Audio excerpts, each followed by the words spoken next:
কবি ছন্দা চ্যাটার্জির লেখা আমার কাছে পুজো মানে।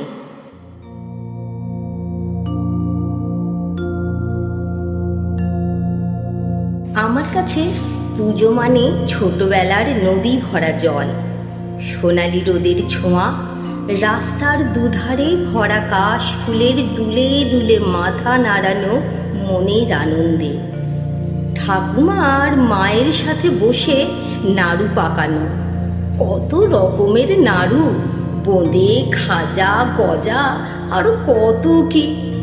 সারা বাড়ি নারকোল, গুড়, চিনির পাকের গন্ধে মম, তারই মধ্যে লুকিয়ে থাকা এক অনাবিল আনন্দ। পুজো এসে গেছে। কর্মসূত্রে দূরে থাকা জ্যাঠা, কাকা, পিসি, পিসে আর তুতো ভাই বোনের একই সমাগম।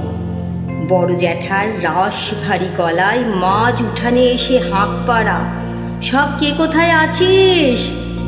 দালান বাড়ির নিজ নিজ ঘর থেকে একে সবার বেরিয়ে আসা, ঠাকুরের গায়ে মাটি পড়া থেকে রং করা, চক্ষুদান, সবটার সাক্ষী থাকতে হবে যে আমাদের।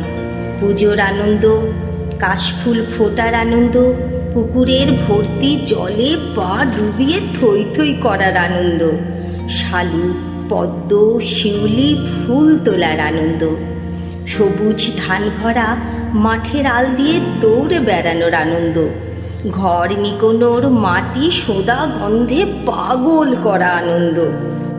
পেতাম শুধু একটা কি দুটো জামা, ছিল না আজকের দিনের মতন এত জামা কাপড়ের চমক।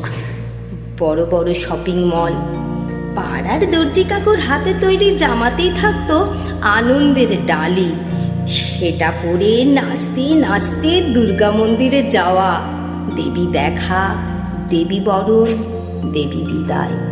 ফিরবে কি আমাদের সেই ছেলেবেলা?